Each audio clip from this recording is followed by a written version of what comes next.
Hello everyone, it's Rachawl. So today we're going to be talking about ketamine treatments and how they work with depression and if they even work at all. This is a huge thing that's come up within the last 10 years. People have been trialing with it and seeing if it works. I will be meeting with my friend Sam Ledden today. We'll be talking about it. And so yeah, we'll get right into it.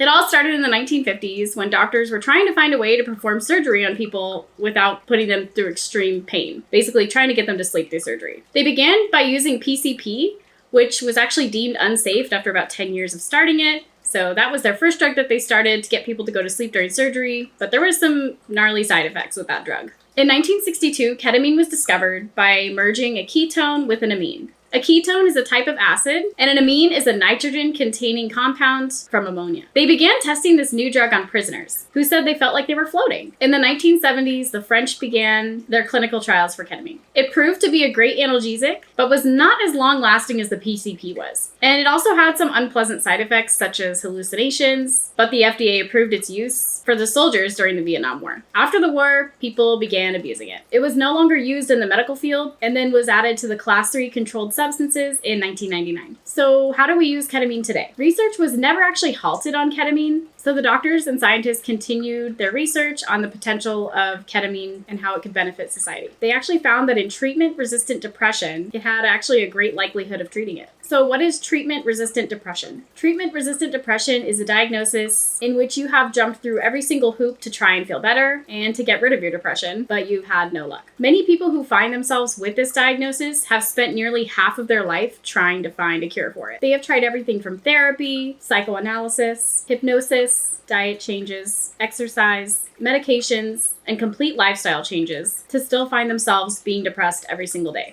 Ketamine seems to be giving these individuals that are trying it hope, as it has shown in clinical trials, to have great success in treating this type of depression. Now that it has been approved for medical use in the public, many people are already well on their way through the treatments. So today we will be interviewing my friend Sam Ledden. I have known her for over 10 years, literally since before middle school. Long time. And we're going to talk about her experience with, she's actually going through the ketamine treatments right now. She's been going through them for about 6 months. 6 months. I started mid-February of this year. Mid-February, cool. So yeah, we're going to talk to her and find out how she feels about the treatments. So, Sam, tell us a little about yourself. I am 26. I am from the Sacramento area, born and raised. I like to read, rewatch old TV shows, and listen to podcasts. I'm currently in a long-term relationship. Actually just celebrated our 6-year anniversary a few days ago. I'm in a management position at a part-time job. I just recently completed my bachelor's degree in psychology. Nice. I feel like that's relevant. Yes. I feel like it should be. You're yes. So why aren't I healed yet? True. So when were you first diagnosed with depression, and when did you actually first beginning to get symptoms of depression? As a child, I think I always had symptoms of depression and anxiety, actually. A lot of doctors wanted to diagnose me as having ADD or ADHD based on my social interactions with other kids. Yeah. I wasn't very good at that. I'm still not very good at that. But I didn't get an actual diagnosis until I was about 14 for major depressive disorder and generalized anxiety disorder, as well as originally it was a diagnosis of post-traumatic stress disorder. But in recent years, it's actually been slightly changed to complex post-traumatic stress disorder. Now, how did they go from a regular PTSD to complex? Is it just compiling of traumatic events? Is that basically how they diagnose it? A lot of the symptoms that come up have changed a little bit over time, and the way that my symptoms interact with one another, it's hard to kind of pinpoint whether the symptom was due to my depression or my anxiety or PTSD. So the diagnosis recently has been changed to complex post-traumatic stress disorder because of the interaction of all of those influences in my life. Do you feel like anything specific that has happened in your life has attributed to getting this diagnosis? Yeah. So I was diagnosed at 14, about a year before. I actually had a complex traumatic loss, a lot of intense family dynamic change. Yeah. in my life at age 13. So I feel like at that point I went from having more of the chemical depression side effects, where it would be more of like a chemical imbalance in my brain, to chemical symptoms as well as the complex post-traumatic stress symptoms affecting my life. At that point, I was no longer able to really function well at all. So what were the first types of treatments that you actually tried? So I found a different therapist. I started seeing a psychiatrist as well, and that's when I started medication treatment for my depression. Before, it had just been talk therapy. And that was at 14? 14. Wow. Been on medications ever since. So that was, 12 years ago? Wow. I was put on birth control at 14 because I had cysts. And I was like, oh yeah, this is great. It got rid of all of my issues that I was having. But realistically, you're 14. Like, your body is still... You're developing. Everything has not developed yet. You have not matured yet completely. So it's like, how dare they? Like, in a way, like, why would they put us on such crazy I mean, the alternative was I was a danger to myself and others at that point. So medication was the next logical step. And there were actually a list of only about 5 or 6 medications that they could put me on at that time. That was 2009, 2010. Okay. There were a few that were only approved for use in children and teenagers. Oh, yeah. They didn't want to subject kids to the risks, possibly even long-term, because they had no information on that yet. Yeah. So I had to cycle through about 5 or 6, and when I got to the end of those, and none of those worked, I had to just stay on whichever one seemed like it had the least side effects for me until I turned 18, and then they could Oh, yeah, and then you could try me on something else. Yeah, so basically, I would be on one medication for at least 2 or 3 months. Yeah. They would kind of reassess the situation, see what negative side effects I was experiencing from the medication, if there had been any positive changes in my mood and, the symptoms of my depression, and then either stay on that or switch to a completely different medication. And sometimes I would be on 2 or 3 antidepressants at once. Yeah. I also had a very hard time sleeping. I had pretty extreme insomnia as a teenager all throughout high school. I think I only slept maybe 2 or 3 hours a night for at least 3 years. Added to the mix of my antidepressants were some anti-anxiety medications that were counterindicated to help with depression symptoms such as insomnia. At a certain point, I was not functioning well on little to no sleep, and so I was put on a sleep tranquilizer as well. So I would take that every night, and it would pretty much knock me out. Yeah. And there was a good 6 months after I got my license at 16 that I couldn't drive myself to school the next day because I was still tranquilized. Yeah. I was doing all of this in an attempt to feel better, but I think it kind of just disrupted my teenage years a lot. I don't feel like I had a very normal... Do you feel like your depression in the early stages ever actually responded to any of these treatments? The change in medications and dealing with different side effects with very little change to feeling any better in regards to my depression symptoms was tough. It was... I feel like a lot of people didn't understand me. I would have friends that would get very frustrated with me if I didn't want to hang out or I didn't want to come to a sleepover because I knew I wasn't going to sleep. I tried very hard not to talk about my family life and the loss that I had just experienced. It was actually pretty public knowledge what had happened in my hometown. It was covered in the local newspaper. There was a criminal case following all of that, which was heavily covered in the newspaper. And weirdly enough, I had kids that I went to high school with, middle school and high school, that would come up to me and just ask me very personal questions about it because it was public knowledge. Yeah. It was in the newspaper. It's not off limits. I didn't really know how to handle that, so I kind of just retreated even further and stopped answering people when they would talk to me. Yeah. I feel like a lot of my high school experience can be summarized as just being kind of a blur. Yeah. I was dealing with so many things on top of the normal high school experience that's already pretty terrible for most people anyway. And I don't have clear, cohesive, chronological memories from high school. It's all kind of just jumbled together. Yeah. One of my main symptoms of my depression is just severe dissociation. One of the only 2 medications I think that ever worked for me, I remember that they didn't have very many negative side effects as far as, they didn't cause my migraines to get worse, which I've suffered from pretty intense migraines since my teenage years. And I still Still don't know why those are happening, but that's a whole different story.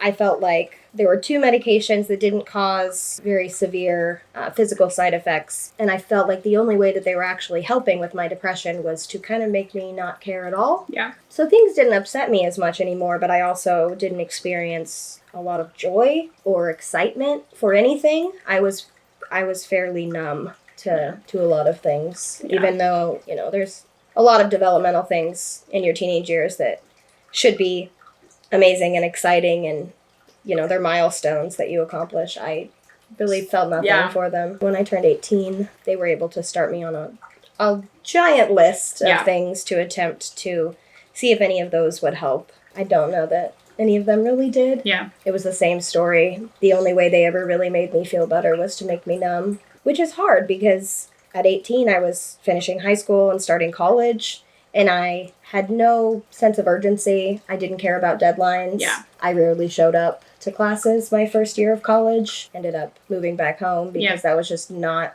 It's a very competitive academic environment, and I didn't care. Yep. So I moved home and started over and went to community college. With me. With you. Made you sign up for classes because you didn't want to. She forced me to go to college. I changed your password so that... Worst friend ever. I changed your password so that I could sign you up for classes with me. She was like, step aside. I'm signing you up. Here's your password. And it was the worst password ever. I still remember it to this day. Everyone remembers that password. I would say when you came back, I think you were more maybe compelled to just go back to school and like... I think when I moved home, I moved home. I didn't really keep any of the friendships that I'd made my first year in college. Yeah. I kind of moved home, and there were most of my friends that I, had established friendships with when I left high school were also off at college or not interested in maintaining friendships with people from high school. Yeah. So you were one of the maybe 2 people that I think I got back in contact with. Yeah. But I think I would have had a much harder time just starting over in college with only 2 finished courses that whole first year. A bunch of student loan debt because I decided to go to a very expensive university out of state. I think the only way I really got through that was by forcing you to take classes with me. I also forced my now boyfriend to take classes with us as well. We all I signed them all up for classes. So we were all in classes together. They had to make sure I was there because... We were harassing the teachers together. Yeah. Oh, always. Do you feel as though your depression has changed throughout the years? Interesting question. I do feel as though in my early 20s, I had certain depression symptoms that weren't affecting my life as much anymore. I had more of a sense of urgency. I was able to stay motivated as far as school goes and work. There were definitely more of the aspects of the trauma that I had gone through, the post-traumatic stress symptoms that came back pretty ferociously. I was having a lot of nightmares that I couldn't really escape from. Yeah. Even though I was still not sleeping very much. Every time I did sleep, I would have pretty bad nightmares. The frequency and intensity of my migraines got a lot worse, and I started seeking treatment for that as well. It hadn't been affecting my life enough previously to really reach out to any specific doctor or neurologist, but at that point it was affecting my life. It was making it hard for me to make it to all my work shifts and all of my classes. So my symptoms just kind of changed a little bit. I wouldn't say that they got much better. Yeah. They just rearranged themselves in order of severity and which ones were actually affecting my life. So was there an actual time when a therapist told you that your depression had become treatment resistant, or was it something that you had determined by yourself? How did they find out that this was like a treatment resistant type of depression? I don't know that I ever got a real diagnosis of treatment-resistant depression until I looked into the ketamine treatments on my own. I have a therapist that I've been seeing now for I think a little over a year. Mm-hmm. Actually, over a year and a half now. I started seeing her right before the pandemic started. But we continued our treatments once a week, just either over the phone or video chat. Yeah. And she had kind of asked me, she likes to stay updated on what medications I'm currently on. Yeah. She was asking me to kind of list out what medications I'd been on in the past. And I had no idea. There were too many. I finally kind of requested my records from all my previous primary care physicians, and I tried to look into my records at the pharmacy that I've been going to for the last 12 years. After about 4 years, they purge your records at the pharmacy, so it was hard for me to get a list of all of the treatments that I had tried in the past, but I put together an almost full list of all the medications that I'd tried, and I brought it to my therapist, and there were about 23 medications on there. She kind of was shocked, and I felt like it was normal, so I didn't really ever question it before, but seeing that she was taken aback by how many medications I had tried and had not worked for me, she mentioned that my depression might be treatment resistant. How did you actually hear about ketamine? She actually had another client of hers who had just gotten accepted into the ketamine trial. Yeah. She did let me know that it was quite a drive. It's about an hour and 15 minutes away from where I live. Yeah. And that there were no other trials going on at the moment any closer. So that was, if I was interested in that, it would be quite a commitment. Yeah. I would have to make that drive. I decided that I was interested in trying something new because all of my previous medications hadn't really helped me. Even if they did, they kind of just numbed my feelings. Yeah. I started looking into it a little bit more on my own and made an appointment with just any care provider at that medical location. It was an hour and 15 minutes from me. Yeah. And kind of told them my history, showed them the list of medications that I had compiled, and let them know that this actually isn't all of them. Yeah. This is all that I could whatever you could find, yeah. Whatever I could find. And they were also a little bit astonished that I'd been on that many medications and that no one had ever recommended this to me before. Oh. So they immediately started the pre-authorization for seeing if my insurance would allow me to participate, which was a whole process. I bet. Yeah. That was a whole other story. So what's up with the stigma around ketamine? I actually had only heard about ketamine in like a party setting before. I know that for a good couple of years, it was kind of the main subject of a lot of like TV shows, especially like crime scene TV shows. Yeah. They would just kind of mention ketamine and very quickly gloss over the fact that it was a party drug. I had heard it called Special K before, which it seems like an odd name for a drug. Cereal. But I hadn't really known anything about it being used in a professional medical setting as a treatment. Yeah. Up until my therapist actually mentioned it to me. But yeah, before I knew absolutely nothing about it, and I was a little bit skeptical. Yeah. When she first mentioned it to me, she actually called it by the brand name that it is. It's actually, I'm in a Spravato trial. Okay. Which is just what the medication is called. I was like, oh, what's that? You know, like... Sounds so nice. She kind of gave me a very interesting look. She looked at me a little bit hesitant, and she's like, it's a ketamine treatment. And I was like, oh, like Special K. And she laughed at me because, of course, that would come out of my mouth. Yeah, right. But that's really all that I knew about it, and I had mentioned it to my grandma when I was letting her know that I was thinking about trying to get into this trial. She knew absolutely nothing about it. Yeah. She's a little bit removed from the party scene, I guess. Back in the 70s. Yeah, she had like, no wait. real, like... She's like, I think I've heard of it. Maybe, yeah, back in the 70s. But I had all my kids in the 70s. So she wasn't a partier. She wasn't a partier. Yeah. So, I mean, she didn't really influence my decision at all because she didn't tell me any horror stories or anything. Yeah, so, that's true. And I did actually feel more comfortable trying it even for the first time in a medical setting. I was actually very anxious. I do not use drugs. I mean, caffeine.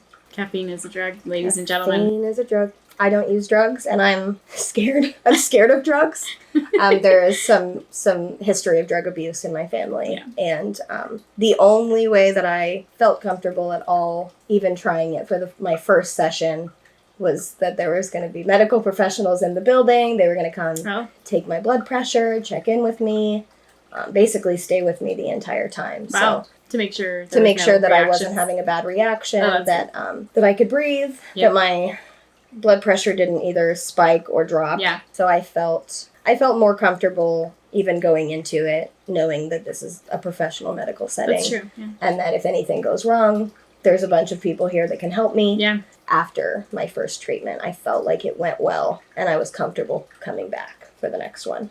If I would have had any adverse side effects the first time, I probably wouldn't have stuck with it. Yeah, that's scary. I guess that's always a risk with any new treatment. Even medications, taking a pill, it's like, you have no idea. Like, it's weird because with pills, I'll just throw caution to the wind and be like, let's try it. Yeah, that's true. Am I going to feel worse than I already do? Something different? Mm-mm. So it was... The method of treatment, the delivery, is a nasal spray. Yeah. So you inhale it. I actually didn't even start at the full dose on my first treatment. It's 3 separate doses to make up the full dose. Okay. You do 1 dose, you wait 5 to 10 minutes, see how you're feeling. Do the second dose, wait 5 to 10 minutes, do the third one. Mm-hmm. My first 4 or 5 treatments, I actually only took 2 of the 3 because I was extremely high. Oh my God. I was extremely high. And I obviously don't use drugs, so I didn't know how to handle that. Yeah. It was too much for me. More would have felt awful, I think. Like you were going to die. I had to kind of build up my resistance to it, my tolerance, see how it affected me. Yeah. And then also kind of build up my confidence in the medical facility that if I do take the third one, they can handle whatever might happen. That's true. Yeah. So I did have to it took a while to trust that I could even handle the full dose. I had to kind of weigh the fear against the research and decide that I was going to give it a shot and try it and see if it was going to help. Because if I was coming twice a week, driving an hour and 15 minutes away, I wanted to be taking the full dose that has been shown to have a positive effect. Yeah, and make it worth it. Not feeling like it would be worth it if I was just too afraid to take the entire dose. Yeah. So when was your first ketamine treatment? So it was a little over 6 months ago, I think. Just about 6 months ago. It was the day after Valentine's Day, actually. I had to make sure that someone came with me to my treatment because I was not going to be able to drive myself home. I had to stay there for the duration of the treatment plus 2 hours for them to monitor me. Wow. Make sure that I'm okay. So I did have to find someone who would be willing to not only drive over an hour away, stay with me for over 2 hours, and then drive me home while who knows what was going to come out of my mouth. I did have to find someone I trusted to come with me. For the most part, for the first couple of months of my treatment, it was my grandma that came with me. She didn't even really want to come in the room. Yeah. She just hung outside in her car, brought some books, some light reading, and some snacks. And she waited 2 hours for me to stumble out of the building and go home. So what were your initial thoughts when you started this process with your new provider? After your first treatment, what was your first thoughts walking out of there? Other than I'm high as crap. I was high as a kite. Okay. High as a kite. And I didn't even have the full dose that first time. Yeah. I did feel a little overwhelmed. Yeah.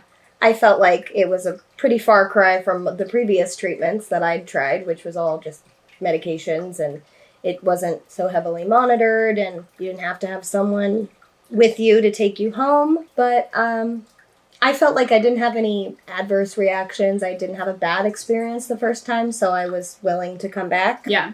I wasn't quite willing to go full steam ahead and do the full dose. Yeah.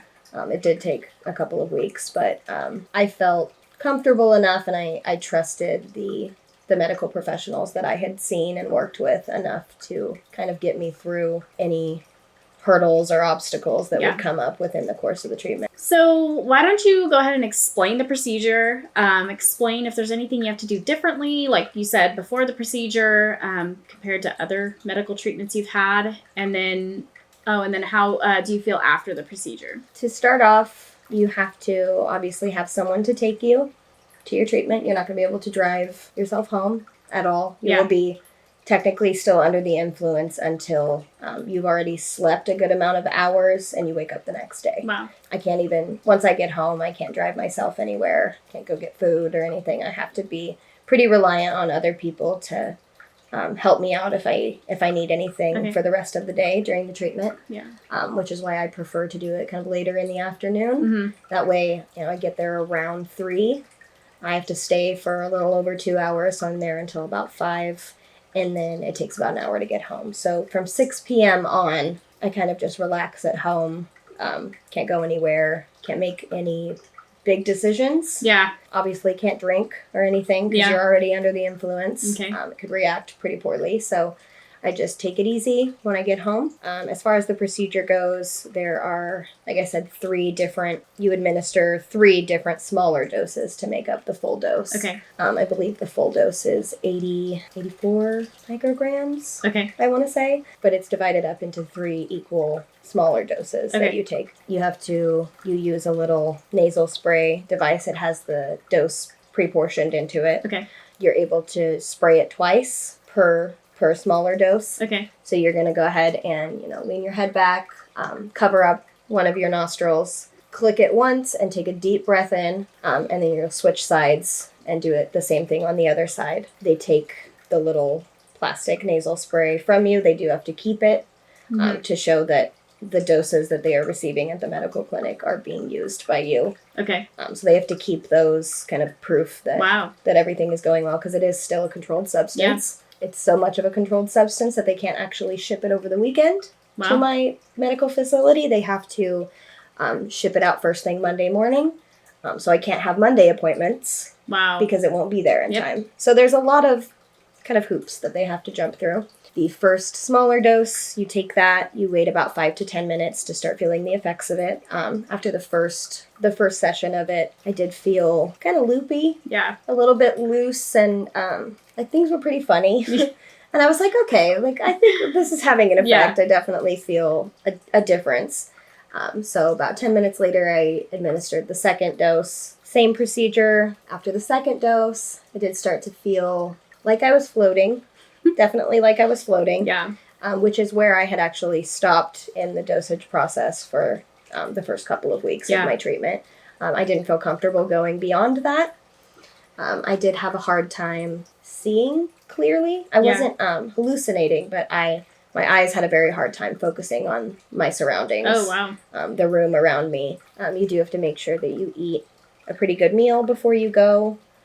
They don't want you to do it on an empty stomach because you could get nauseous. They don't want you to eat a lot of protein or fatty foods or fried foods. Okay. Because they've seen that a lot of people don't react well to that. They do typically empty the contents of their stomach. If it's too oily or greasy. If it's too oily or greasy, or if it's something that you don't normally eat, they kind of ask you to eat something pretty basic, like complex carbs. Don't change up your diet before you go and do these appointments. You want to keep it simple. Keep it simple. Play it safe. Don't try anything crazy. Don't go to a new restaurant. Don't go to a new restaurant that you've never been to and order a steak. Don't do it. Okay. I've made that mistake once. I did get sick. Okay. And I have followed their instructions to a T ever since because it was not fun. Not fun. So yeah, the third dose that I finally worked my way up to just intensified the floating feeling. I had been afraid before to try it. I had been nervous. But yeah, it wasn't a drastic change from 2/3 of the dose to the full dose. I did definitely feel like I should not open my eyes. Yeah. I really couldn't focus on the room around me. It did feel like everything was kind of spinning around me. At that point, I would typically ask my doctor to lay my table back that I'm on because I have a very hard time keeping myself upright. Yeah. So it is just easier to lay all the way down. They can bring you blankets if you would like. They always bring me a pillow. They actually brought me another pillow one time because I was experiencing a lot of vertigo. Wow. And I had a hard time getting comfortable. Yeah. And if I moved, I would get worse. Yeah. So they brought me another pillow. They propped it up under my legs, made sure I was very comfortable. At the end of the 2 hours, they also come back, take my blood pressure, ask if my dissociation or sedation has already gone away. Or, if it has gone away, about what time did it resolve? It does help to wear a watch to these treatments because you have no concept of time. So if you just make a note of the actual time, it helps them. There you go. But that was basically the process. I would go to the office twice a week for the first month and a half. A lot of driving. Yeah, I bet. I did have to take a lot of time off work when I first started this treatment. Because that's a whole day. That's a whole day. Yeah. For a little while I was working half shifts in the morning But then I had to make sure that I met up with the person who was taking me. We got to my appointment, stayed there for 2 hours. It was an hour drive home. So I did twice weekly appointments for about the first month and a half. After that, we moved to just once a week. I was at once a week for about 2 months. And then they wanted me to slowly increase the time between appointments. So I went from every 7 days to every 8, every 9, every 10 days. Wow. I did start to notice that I wasn't feeling as many of the positive effects from the treatment, or they didn't last as long. Okay. When I did get to about every 12 or 13 days, I felt like I definitely could tell that I needed to go back a little bit more frequently. Okay. I did let the doctor know. We had a nice discussion about that, pretty open discussion about the fact that this treatment is very customizable. Not everyone's the same. The typical treatment time is about 4 months, and then they kind of take you off it and reassess and see how you're doing. A lot of the people that are seeing the positive effects of it immediately continue to see those effects and feel comfortable going off of the treatment. Okay. Seeing how their lives have changed from the treatment. Like I said, I've been on it about 6 months. We did have to go back to once every week. So I go every Tuesday. I have my appointment. And then every week that I'm there, I do meet with the doctor and we discuss how I'm feeling, how confident I'm feeling about continuing the treatment. Yeah. If I ever want to stop at any point, that is my decision to make. I can withdraw myself from treatment at any time for any reason. They won't question it. So it's very much up to me. Yeah. Which I feel like a lot of my treatments in the past have never really felt like they were up to me. It was always a prescribing doctor or a psychiatrist telling me what medication I was going to be on, how much I was going to take, and to just kind of deal with the side effects, if any come up. Yeah. Because we won't know if it's helping for a while. So I always felt pretty out of control of my own treatment for my depression, and this feels a little bit more up to me. Yeah. It does feel like if for any reason I feel like I need to go in more frequently, I can. If I feel like I'm ready to try and space out my appointments, I can also do that. They do drug test me every week. I'm not, allowed to be on any other controlled substances while I'm doing this treatment. Yeah. Or it calls into question my reasoning for wanting to be in this trial. Oh, wow. If I'm abusing other controlled substances, they typically wouldn't let me stay in the treatment. So the big question, the one that everyone wants to know, whoever's watching this video wants to know. I would like to know. Okay. Is it truly, do you feel that it's truly treating your depression after 6 months now of going through the treatments, and 4 months sounds like that's the recommended time. Yeah. So 2 months post recommended time, how do you feel? I feel, it's a complicated answer. I feel that there are certain aspects of my depression that have been helped by this treatment. Yeah. I have more of a complete sense of time. I know that I'm not dissociating for as long. When I do still dissociate, but not for extended periods of time. So I have a little bit more of a grasp on accurate time. I know how much time is passing. I know that before I felt like days were like 3 days long. Oh, wow. They felt very long, and I also wasn't sleeping. Yeah. So that didn't help. But I do feel like now I have more of an idea about how long other people experience their days. Okay. So the average day is more of a concept in my mind. I have been sleeping more. I'm not on any sleeping medications to help that at the moment. But I am sleeping, not a lot, but much more than I was. I'm sleeping about 5 or 6 hours a night, which is good for me. It's quite a change. Yeah. I feel that I don't need to take personal mental health days quite as often from work. The only time I really ever call out of work is if it's, associated with a migraine. Really, migraine is the only reason I ever have to call out. Yeah. But before I would wake up just feeling terrible. I wouldn't be able to get out of bed. I wouldn't be able to function on any normal capacity for the day. So that hasn't happened in the last 6 months. Yeah. I do feel like if I were to space out my appointments again, going from every 7 days to every 8, 9, 10, I would not sleep as much as I do. I feel like the treatments kind of help keep my circadian rhythm and my biological clock consistent Yeah. and going. When I was spacing out the treatments, I did go through a few weeks where I was only sleeping every other night, pull an all-nighter, Wow. stay up all day the next day, only be able to sleep for about 6 hours again. And you were still working during this time, yeah, right? still working, still going to school, Wow. taking care of all the things that you take care of in your mid-20s. Yeah. You're an adult. Consistently going every 7 days has helped with the consistency of my sleep schedule. Yeah. I do feel more like I have the motivation to, get projects done at work. I feel like I have the motivation and I care enough to make myself meals rather than just go eat out wherever. I don't feel totally cured. Yeah. I am very hesitant to feel that hopeful that is something that's possible for me, because it would be very disappointing if that doesn't end up working out. I'm hesitantly optimistic about this. I'm trying to just process it treatment by treatment, week by week. How am I feeling at this current time? Yeah. Is there anything that I need to ask my doctors about? Is there anything I can be doing outside of this treatment to help? It is also a requirement that you are seeing a mental health professional. So I'm seeing my therapist every week as well. And I'm also on another form of medication to treat my depression. So I'm still on various antidepressants at pretty low dosages. So I think I do plan on continuing the treatment. Like I said, right now, it's just very up in the air. I'm taking it on a week-by-week basis, seeing how I feel. If I do wake up one day and feel that I want to try my life without this treatment, see how that goes. I do have the option of stopping treatment and then just staying in contact with those doctors. And it is possible for me to get back into the treatment if I feel like I made the wrong decision. As of right now, plan on continuing these treatments. Not sure how long into the future. I will see how it goes. Continue to see how it goes.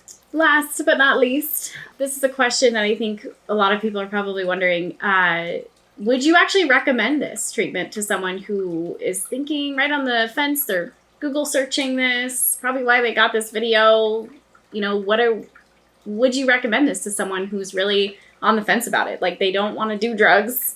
They don't want to try this stigma, crazy ketamine special K, but they also are desperate for something. They've struggled their whole lives. What would you say to someone on the fence? I would say you're not going to know how you feel about it until you try it. Even if you are feeling on the fence or you are affected by the party drug stigma of ketamine, your mind could change completely after your first treatment. You could go in and you could already start to feel a world of difference. You could feel, more positive pathways open up in your brain during your treatment. You could feel like you have like this sudden epiphany of what's important in your life during your treatment.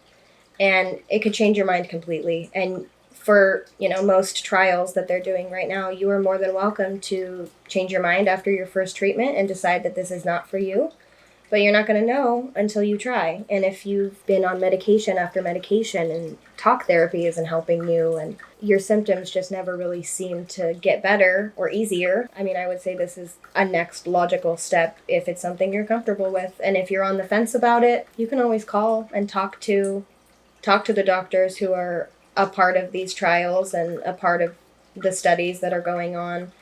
You can make an appointment, ask to talk to one of the doctors that are running the trial, ask them any and all questions you might have, and hearing it from a medical professional, not just me, might be enough to soothe your fears and make you decide that this might be something that you should try at least once. If you've run out of other options and you are tired of trying the next new antidepressant on the market, those fun commercials where they're like, don't you want to take your dog on a walk today? What's wrong with you? Don't you want to bicycle through Golden Gate Park? No.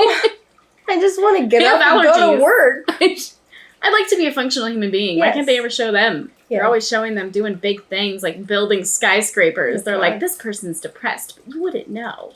And it's like what's wrong with being depressed?